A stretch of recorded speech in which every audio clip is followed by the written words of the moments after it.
Welcome to the official podcast of the National Pickleball League, where we go inside the NPL. Welcome to Everything and the Kitchen Dink, where we go inside the National Pickleball League. My name is Michael Hammer Mike Chen, and I'll be moderating today's podcast along with my co-host, Jen Bone Crusher Gallwas, David, the Professor George, and my co-founder, Rick Ripskin Witsken. Wow, we got a lot of interesting shirts on with Houston Hammers and Seattle sticker, and Rick will explain why. But let's just go over. We had an exciting week 2 in Columbus, sponsored by Gamma. Thank you, Gamma, being the title sponsor for weekend 2 in Columbus. And wow, we had an exciting weekend. And I just want to go over quickly important the standings after week 2. And maybe that's why Rick has his shirt on. Houston Hammers are leading the standings after week 2. However, they didn't win week 2. They came in second in week 2. The number one team in week 2 who went undefeated, went 4-0, was the Denver Iconics. They're 7-1. Houston is also 7-1 after 2 weeks, but Houston wins the tiebreaker, so technically they're right now in first place.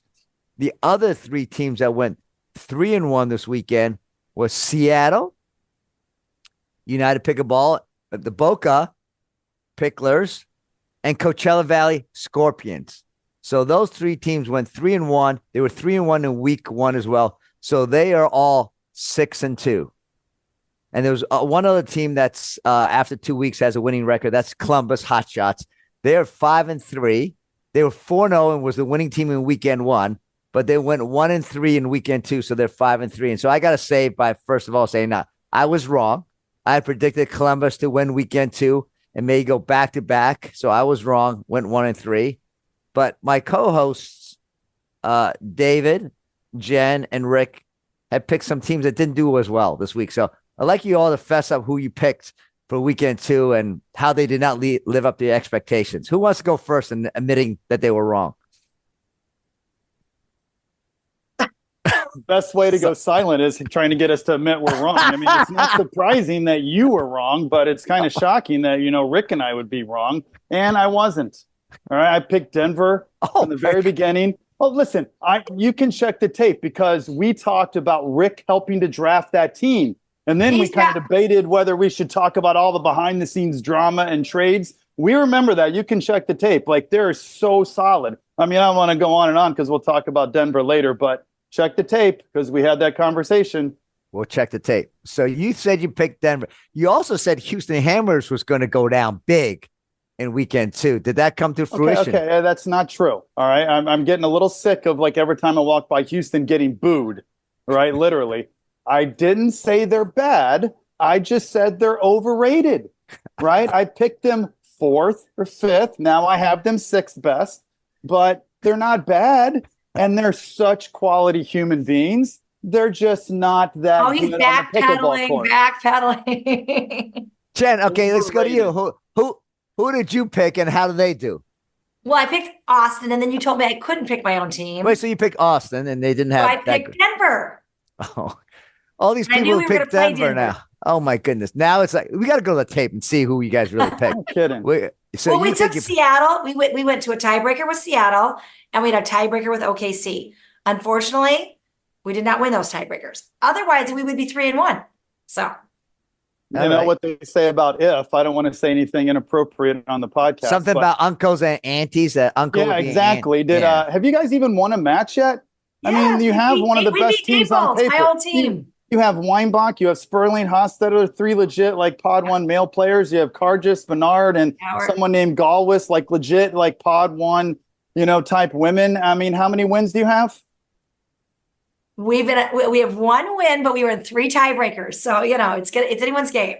So your answer is by the way, one. it's called Team Breakers, just to get it correct, Jen. You're on the podcast. You have to call it right. It's NPL, one other Team player Breakers. on my team I have to mention, who is the funniest player on our team. He's lovely, and I keep forgetting to mention him. Daniel Gold, I love you. I'm sorry I forgot to mention you the last 10 times. You're awesome. You're hilarious. Oh. So I just got to give a shout out. Okay. Oh my goodness. Okay. Hey, Rick's now that turn. we've got you out of the way, let's go to Rick. Rick, who's on the Indy team and predicted that Indy was going to do well. It doesn't have an Indy shirt on. Why is that, Rick? Ooh, first of all, I don't have a lot to say, and I'm always quiet. That's why I'm the last one to get a word in edgewise in this group. But Michael, luckily, I'm going to talk for the next 10 minutes, and you're going to be quiet. So my reality of wanting to back Jen is all last episode was about Rick Witsken backing his good friend Jen Gallwas so she could have a voice that is heard. So I backed the Austin McKnight because she plays for them. Unfortunately, that didn't work out so well, and I am officially off the Austin McKnight train. Forget it. Chemistry issues. Who knows what? They're drinking the wrong coffee, not chewing coffee. I don't know, but I'm done with that team. Okay. Yes, we play them next event weekend. So Jen, I'll see you there. You have to say that Denver is clearly the team that has my heart, has some of my draft selections, have some of my best buddies. So I'm not wearing anything of theirs because to me, they are the team to beat. And if you want to talk about a diamond in the rough, that I've mentioned twice now, I'm sick of saying it. This guy is a top 20 male player in senior pro pickleball, Chad Shane. Yeah. That guy steps up every darn time. And even when he lost, I was watching that match against Andren and against Seattle, Andren and David Furman and him and Fliegelman. Great match, 3 games. That guy has no fear of any of the big dogs. And, Chris Montgomery obviously knew his backyard really well. And it cannot be overstated that when you get Coach Fliegelman and his student, Molly Carter, man, they are a dynamite mixed team. So, in fact, I was commentating, Michael, the match where Denver was playing number 1, and it was Shane and Fliegelman that were underdogs big time by your favorite duper ratings, Michael, by 25 to 75%. And I said that I thought that Shane and Fliegelman would win that match against Gingrich and Sensen. And guess what happened? 2 straight. So no surprise there. Kumbaya. I love Mario. I love Chris. I love Jen. And I love that team. And I do love my Indy drivers. We just aren't really showing up on the scoreboard. So why do you have the Houston Hammers shirt on then? I have Houston Hammers and the Seattle United sticker. Because I think these 2 teams have a really good chance at second place. Oh, wow. Number 1 is Denver Iconics. Oh, wow. They're at the top of the mountain. They can't come down from that. They're a mile high. Wait a second. Last week, you're like, it's a Hollywood marriage. This is a long time. It's just the honeymoon. If you think what week 1 or 2 determines, roll that tape. That's what Rick said last time. It means nothing individually or team-wise. This is 5 weekends. So, there's a lot still to come. Hey, Jen, it's early. Is Denver in California or is Coachella Valley? I'm sorry. I think Coachella Valley is in California where Hollywood is. And by the way, Indy drivers took Coachella Valley to a team breaker in case you didn't stick around because I'm always playing the last match. And yes, we did. So I'm not saying Coachella Valley is not great, but they did go to team breaker with my Indy drivers. So kudos to Indy drivers. So let's talk about another team that's been under the radar, but and they're 4-4. They're not bad. But I think they're going to be a tough team come end of the season. And we got a little peek of them this weekend with newcomer Hugh LaRoe coming on the team. And I got the practice from Natasha Nergy, and she's coming on next week. David, what do you think about the Kansas City Stingers, who had a really good run, had 2 team breakers, won 1, lost 1? What do you think about the future for the Kansas City Stingers coming up? I think the future's bright. You can't always go by the records because we don't play everyone every weekend, right? So depending on the matchup. So, Houston's record means nothing to me. The only thing that matters with Houston is our head-to-head. And by head-to-head, I mean their loss on the season came to us, all right? The Kansas City Stingers. Houston got so excited when we were up 6-5 and I was on that last court. Every time I made an error, every time everyone was like such in my face, Sherry and Amory Bloomers, and especially right in my face cheering, I lost. thanks to me, we almost lost the match. We went into the Dream Breaker. Team breaker. Team breaker. Guys. Team breaker. Holy, I'm gonna have to cut you guys off next time you say tiebreaker, dream breaker. It's team breaker. I just literally said, don't say tiebreaker, and I said the wrong one. So, but, and Sherry keeps walking by all day. 10-0, bleep. 11-0, bleep. All right. But check the tape. During the team breaker, I went head to head with Sherry. I actually was 4 feet away from her, and I took her down 2 consecutive points to win that team breaker. So I'm just saying, in the U.S., we place a big emphasis on head to head. And, I'm just saying, I kind of kicked Sherry's ass those 2 points. But wait a second. Wow. Kansas Was City it Sherry won. and a female against you and it was male when they came in? Listen, like, not that Sherry can't take you down by herself. it was Sherry and Scott Moore, all right, a Hall of Famer, and the person I literally called the best female player in the world. All right, I don't know why she's all. I'm trying to think of less appropriate thing to say. I don't know why she's all mad at me. I call her the best female player in the league. I just think her team is slightly overrated. That's it. I don't think they're last. They're just not the second best team. I think we're gonna have to bring on the Houston. We're gonna have to bring on the Houston Hammers in another podcast. But in the meantime, let's talk about the overall weekend and a little bit about our sponsors and the location.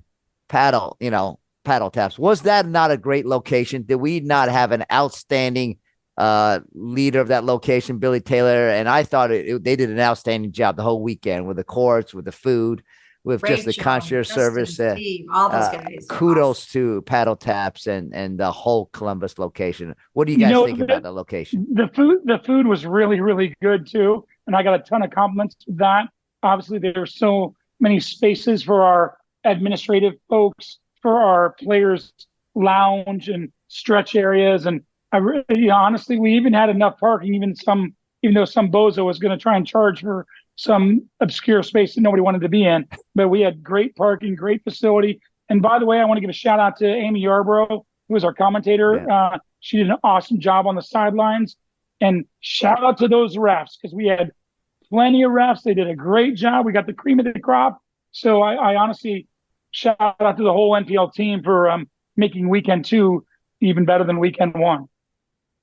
Yeah, no, that's great. Shout out to our sponsors too, right? Gamma, who provides the balls, but they were also the title sponsor for weekend 2. So shout out to Gamma, the Chuck Ball, Gearbox, who's the official paddle for our league, Julian Coffee, which obviously, a few people haven't drank Julian Coffee enough, because if you drink Julian Coffee, you'll be wide alert and kicking some butt. And Fat Tire, right? Another great sponsor of ours for the beers afterwards, and Ernie the Ball Machine. So shout out.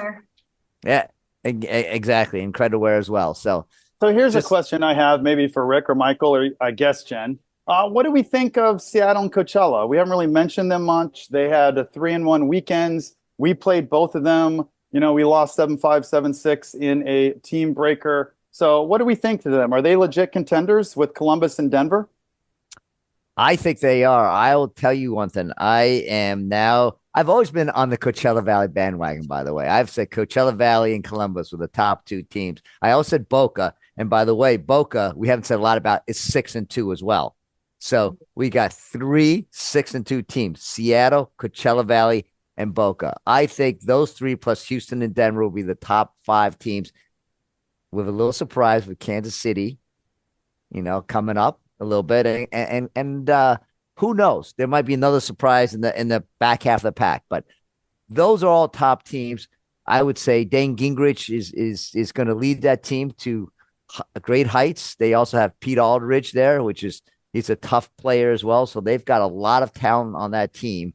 Keith John, I saw Coachella Valley. They're very, very strong. Seattle, Stefan Andren and David Furman. I was watching that match. I'll give Keith John a backhand. Yeah. And they are all tough, from my point of view. And so I think they're legitimate teams. But you guys, Jen, talk about what you think about those. John Hostetler and Leslie Bernard played amazing. We had to win it to go to a team breaker against Seattle, and it was Furman and Cara Beth Lee. She hustled so much on a perfect drop shot. to ATP. So we lost 11-10 in the third.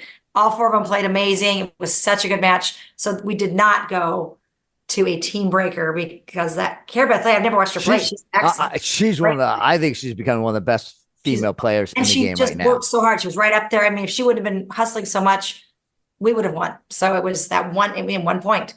So many matches come down to 11-10, win by one. So every point is so important. Yeah. So I think they're all legitimate teams. And so we'll find out. But we can talk more about that later and analyze some of these teams later. But today, we really want to talk about what I call, and I give you guys credit who has said Denver as being one of the top teams in the league, because they were a little bit kind of under the radar week one. They were 3-1, but we were talking about Boca and Seattle and the Houston Hammers. And then they go 4-0 in week two and just dominate. They dominated four teams. I wouldn't say dominate down, but they beat four teams. They beat Coachella Valley. They beat Seattle. They beat Naples. They beat Austin. And I just want to bring on the owner and player of the team that is number one, the Denver Iconics. So Chris Montgomery, please. He's our guest on our podcast today. So without further ado, welcome, Chris Montgomery. Hey, thanks, guys. Thanks for having me. Congratulations, by the way. Yeah, thank you. It was a fantastic, fun weekend, and the team played their hearts out, and fun result, and it was amazing. So thanks for having us on. I noticed you didn't mention us a lot last week, so that was just an anticipation of us coming on here. Other than David, obviously, at the end there. So thank you, David. Were you surprised that you guys went 4-0? I mean, every team out there is great and can win at any time. I wasn't surprised. When we, Saturday afternoon, when we were down 3-0 to Seattle, it wasn't looking good. And then we were down 5-2 to Seattle and finished 7-5. Once we hit that, our it really built the confidence for us, and we felt really good about the weekend. But, we had 3 matches in that one match go.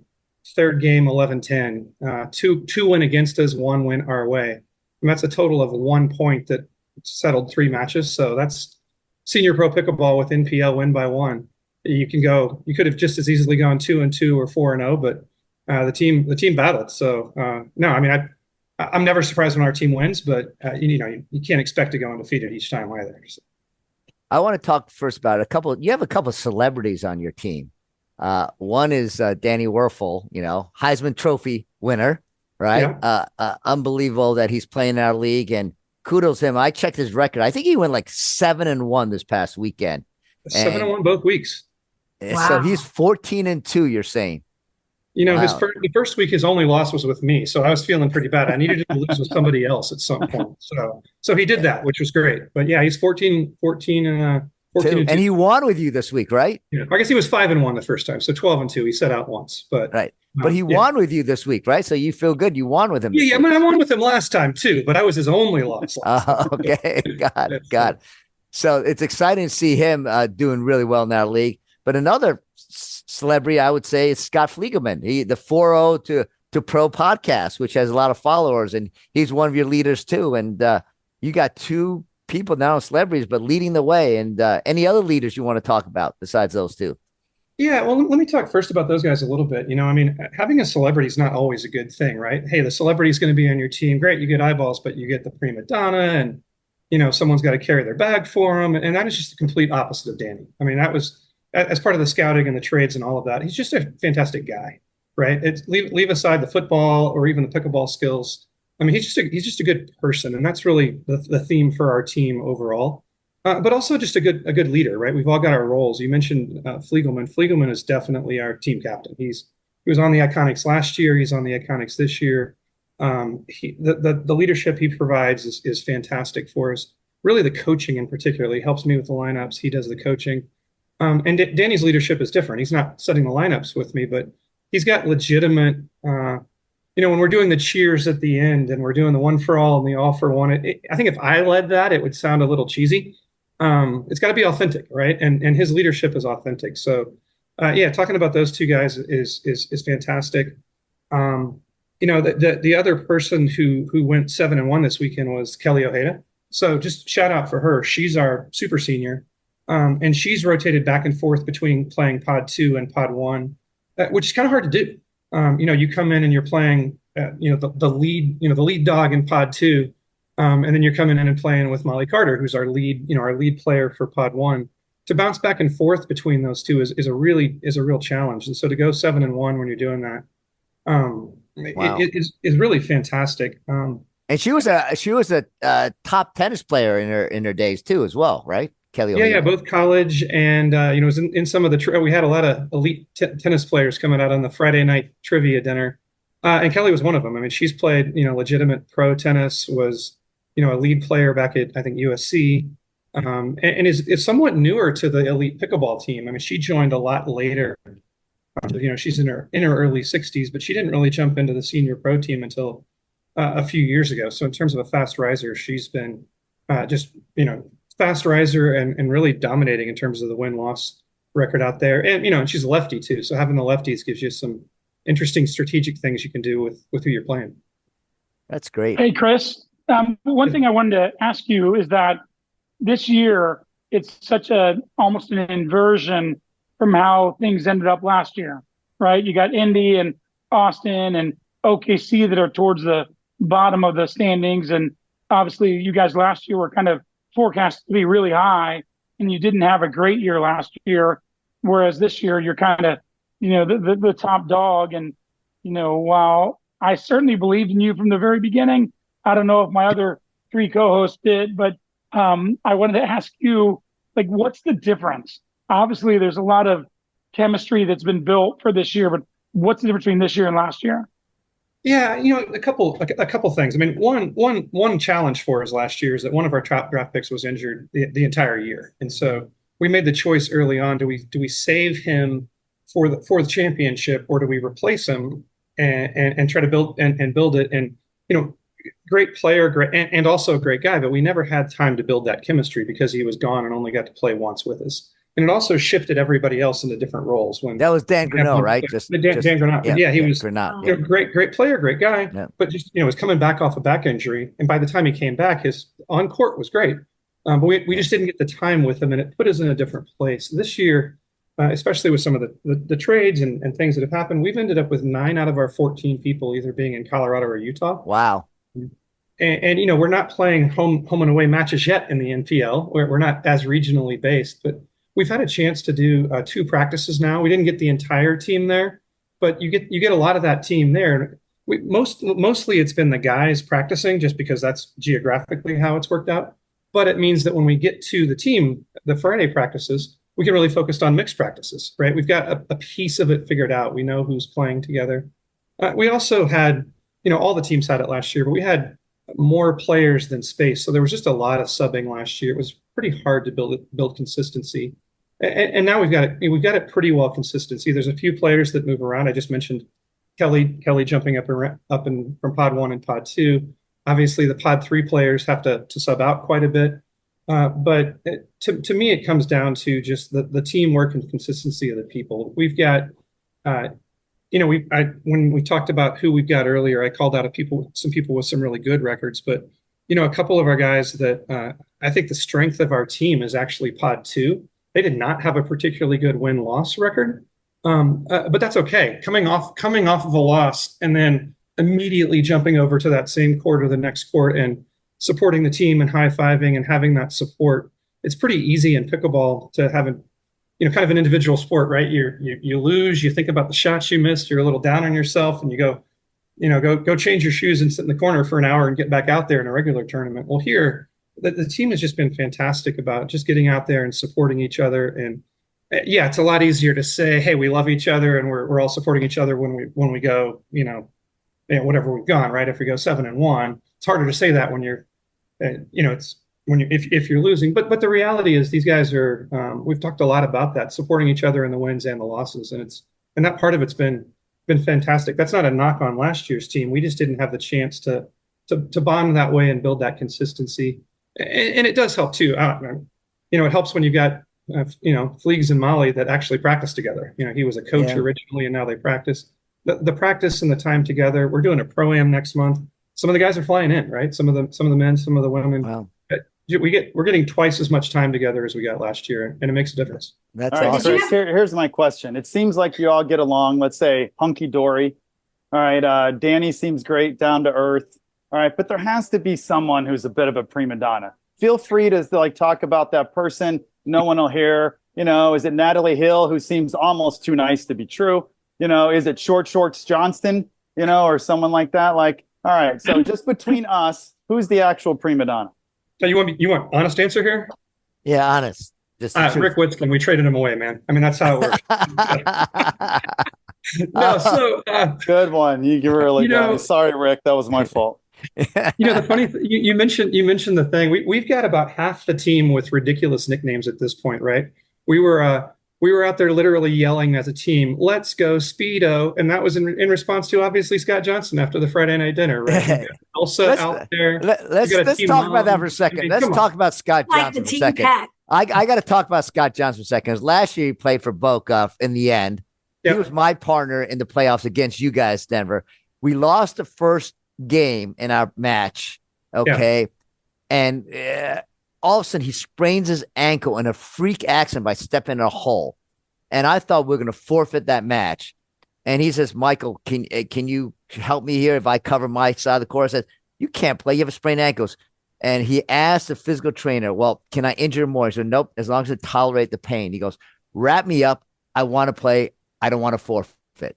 He does a Willis Reed, comes out, and he's hobbling on the court, and he plays amazing for hobbling on the court. He gets every ball he could get to, and we beat a top team. You know about that. And go on to beat Denver in the playoffs. Now he goes from beating you to being a mainstay on your team. And on Friday night, which we had this fun community event, which was the summer theme, he comes out half shirtless in a Speedo, and he's the life of the party. Completely true.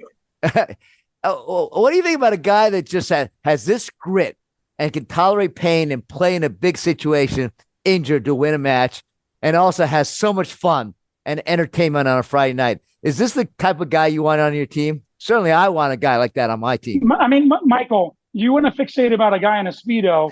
You didn't give Chris a chance to answer the question that David asked. Let's be polite here.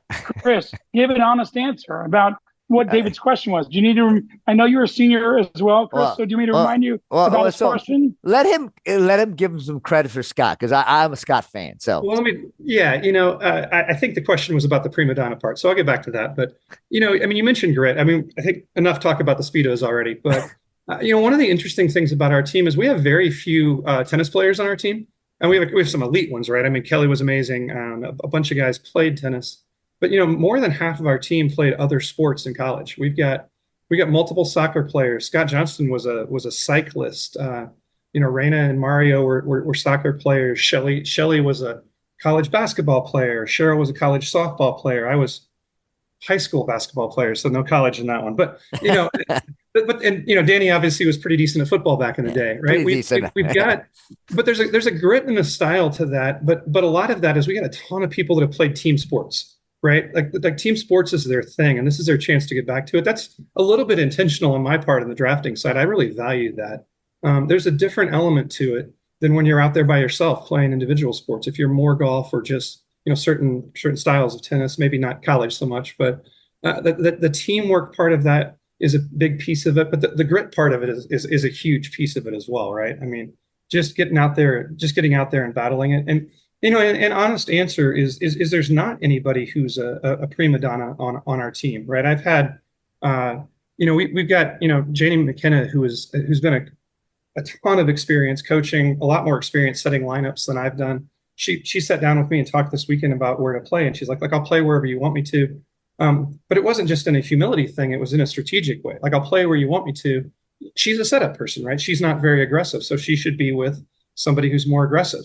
She's like, hey, I love this person, but I don't play as well. We've been very strategic about that, and the team being willing to play. Scott Johnston's probably the ultimate example of that. He's like, I'm not allowed to play him in pod 3, but I'll go play pod 3. I'll do whatever you want. And before the rest of the team had met each other, I mean, I knew him a little bit better. Our very first team meeting, that was part of him calling that out for the team and saying, hey, let's let's rally around together as players, as owners. It's one thing for me to say that as an owner. I can say, hey, yeah, please make sacrifices. Please play where I want you to. It doesn't carry that much weight as an owner, honestly. It carries a great weight when it's a player who subbed for other teams and has seen the league and jumps in. So seeing people do things like that, it really matters for our team, right? You've got other people that are, figuring out where they need to play, figuring out their roles. Somebody like I actually want to call out Shelly. I mean, Shelly came in as subbed out with me the first match, and then came in. She has not played a lot of tournaments. We got a bunch of people that are just turning 50. So great, really good player, but hasn't been as well known, hasn't played as much. And Shelly Blanchard, right? That's Shelly Blanchard. Yep. Yeah, she was very nervous the first week, and understandably so. She didn't know a lot of these people. We all see them on TV if you haven't been playing for forever. Came out, first game was a little shaky, second game was a little better, third game was much better, fourth game was better, and by this weekend was just crushing it, right? And that's not calling her out to say she was nervous. That's calling her out to say we're all nervous, and to see somebody starting nervous and then to step up and just be a baller out there. Like, that's the kind of thing that we want to see within our team. If it was all, hey, we're all the top pod 1 people and we're all established, that's great. But every point matters. Pod 3 matters, pod 2 matters, and seeing everybody support each other if they're struggling because you're nervous, or if you're struggling because you're just not on there, supporting, getting in there. It sounds a little kumbaya-ish, like you guys mentioned earlier, but it's true, and it matters, and it's across the board. And then you get somebody like Rick called him out earlier. Chad Shane's obviously just our sleeper from the beginning. We knew that, but most people didn't know that.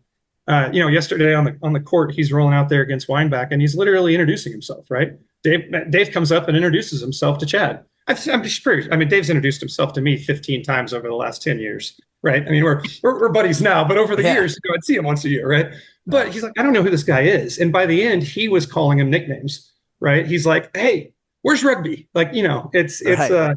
You get a guy who's out there literally roaring on the court, but as you said, he's taking down Gingrich and Weinbach and playing against those guys. Well, I think he dove. I know Rich Lopez dove last year. Chad, I talked to him after we played you guys. Yeah, I think 3 or 4 times. He's like, "Oh, I used to play rugby. It's no big deal."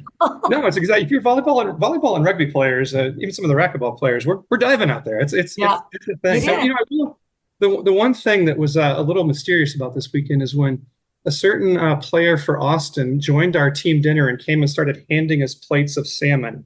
So Bone Crusher over here started delivering food to us, and we accepted the food, and then we realized we were playing her the next day. So fortunately, we didn't come down with any stomach issues, but the team was a little nervous. There on Saturday night. I went 50% against you guys. So, All right, there you go. You got to watch out for the smiling assassin, the Bone Crusher. But great. I never met Natalie Hill before. She's great. So women's and men's, it was great match against you guys. No, I love that. And Natalie showed up the first day. I had never met her in person. Most of the team had it. And she showed up with gift bags that she put together for everyone on the team. Some mints and some bars and some little slogans and sayings, and that's an unexpected thing, but that's not something that we've asked her to do. She came up and did that and took some photos and videos for everybody, and I'm sure I've left off a few of the people, so have us back on again when we go 4-0 again. There's so many, but each person like that, it's like that across the board for everybody on our team. So hey, Chris, since I drafted most of your team, I don't need a rundown of any more of your players, but what I am curious about, Mario and Jen, they're kind of a little more behind the scenes owners. Tell us about their role in the awesomeness of the Iconics this year. Thanks for bringing that up. I appreciate that.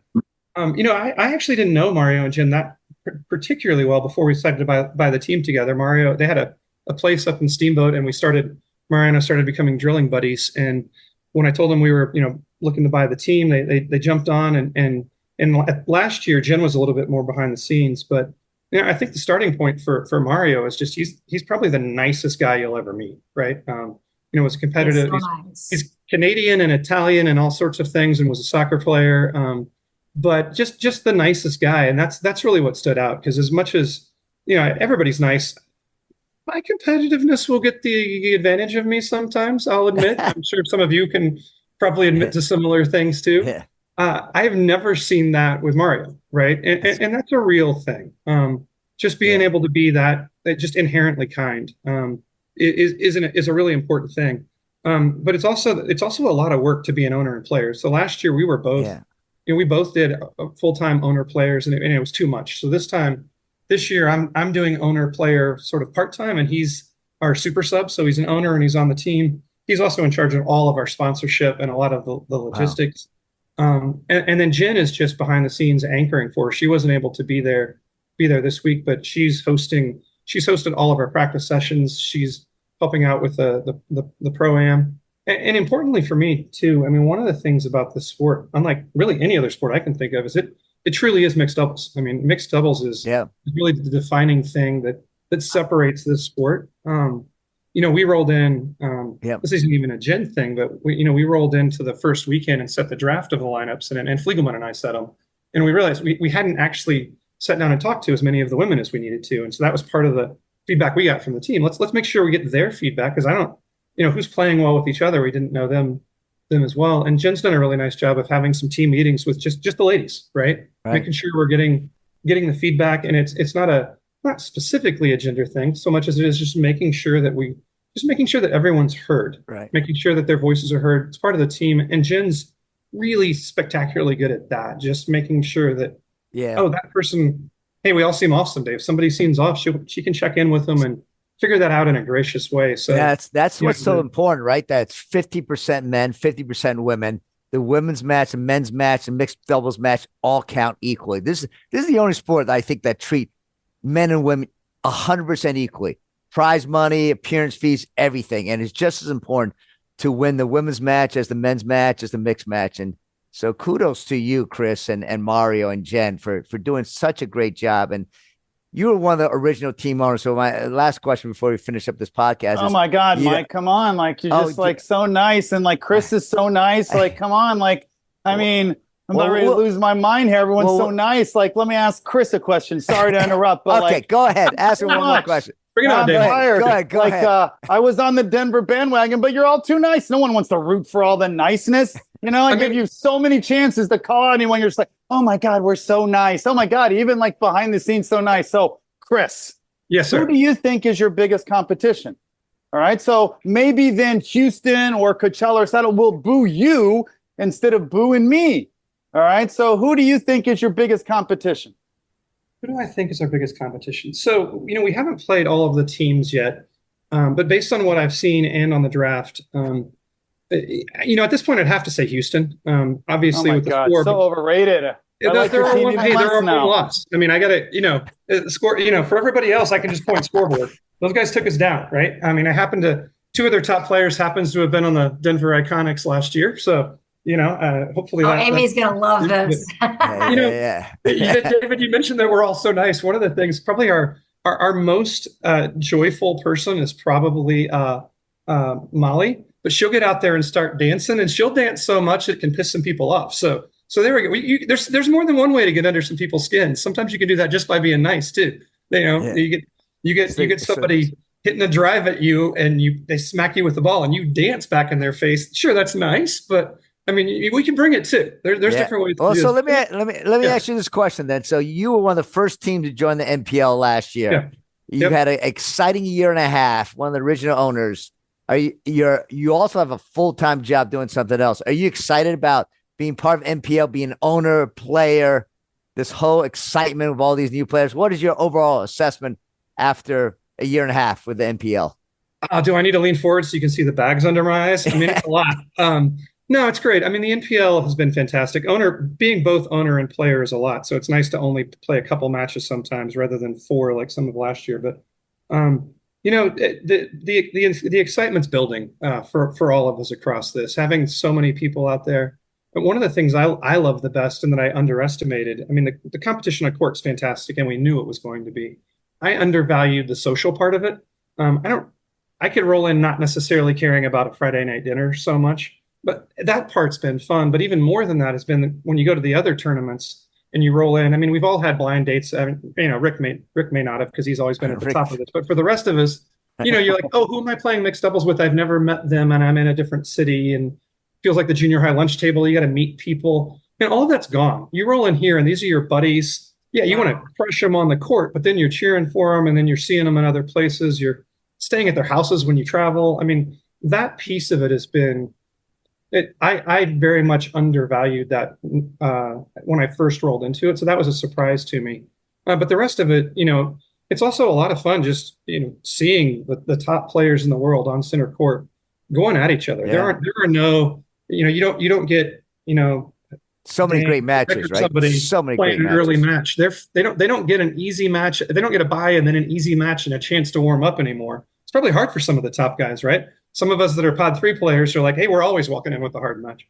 But the fact that every match is just that competitive, all the 11 to 10 win by one in game 3 matches that we had, you don't see that elsewhere, and that part of it's been fantastic. Man, you just don't see so much talent with so many great matches in 2 days. It's amazing for me. I've learned so much from just watching people like Rick and Dane. I know you can say bromance with Rick, but yeah, Rick, exactly, Dane, Dave because you do it every single time. You drooled over Dane like 6 times, like tonight.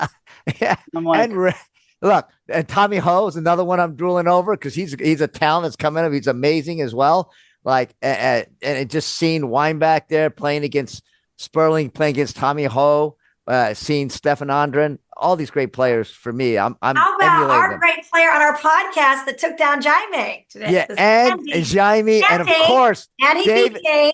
I got to stand up for my buddy. That's right. And David George and Sadip, our top players. David is a top Okay, I want to save the best for last. And my buddy, David, the Professor George. So look, we got to wrap it up. But I just want to say, Chris, thank you so much for coming on. You're no longer under the radar. Your team is no longer under the radar. We'll be watching you all year. I think there'll be a lot of teams gunning for you. And I think that a lot of teams are going to try to knock you off in weekend 3. And I can't wait till we get to Cincinnati and see how Denver does now that you are kind of one of the top dogs in the league. I am from the top. Thanks for having me on, guys. And I probably didn't get to mention all of my players, so we love all of them equally. So players, if you're listening, thank you. But and then when we're there in Cincy, I won't be there because I'm traveling for my 20-year anniversary. So shout out to my wife. Right. Have to mention her. And for the rest of you that are listening, let's talk a lot of trash to David George to make up for me being too nice in this podcast. Yeah, you're too nice. I missed my 28th anniversary to be in Columbus. And so now I look even worse because now you're skipping the NPL to go on your anniversary. Thanks a lot, Chris. There you go, man. Can't wait to take you down. Hey, Chris, please remember that you have some luck that has to do with your success as well. You beat the Indy Drivers when we didn't have our number 2 man playing the match 7-5 first match. So you got lucky there. We can't wait to see you again. Well, we'll check it out. It's 42 minutes, and Rick Witsken has not said the world champion Indy Drivers. Well, we'll give him next time. Miracle. He's had 3 or 4 chances too. That's the thing. I kept waiting. So congrats, Rick. Well, we'll save the trash talk for next week because this week we had a really good gentleman, a really fine person, Chris Montgomery, owner, player of the Denver Iconics. Thank you for joining us. Thank you, Chris. And Chris, congratulations. And with that, let's wrap it this week. Next week, Rick, Jen, and David, we're going to talk about some of the other teams we haven't talked about and talk about some of their players and talk about how they're going to do in week 3. How's that? So without further ado. Wait, Michael, one more thing. The top players that are playing with partners they didn't select and how they're dealing with that, I'm super proud. This is a shout out to all the top players, men and women, that are doing a great job being team players and taking their own personal egos and putting them on the sideline. I see you, and I'm super proud of you. Great. So, Mike, a teaser for next week. I will issue a public apology to the Houston Hammers. All right. And I will mention an MVP from the first weekend that I didn't mention today. And so that's just the teaser for next time. That's great. Well, thank you, everyone. So without further ado, David, the Professor George, with an apology to the Houston Hammers. Rick, Ripskin, Witskin, with a shout out to the top players. Jen, Bone Crusher, Gallwas. How many people did you hit this week, by the way? A lot. A lot. Okay. So we'll talk about that next week, too. This is Michael, Hammer Mike Chen, saying thank you for listening to Everything and the Kitchen Dink podcast, where we go inside the National Pickleball League. Stay tuned for next week. Thank you for tuning in to the official podcast of the National Pickleball League. Please stay tuned as we will be back soon with our next episode as we go inside the NPL.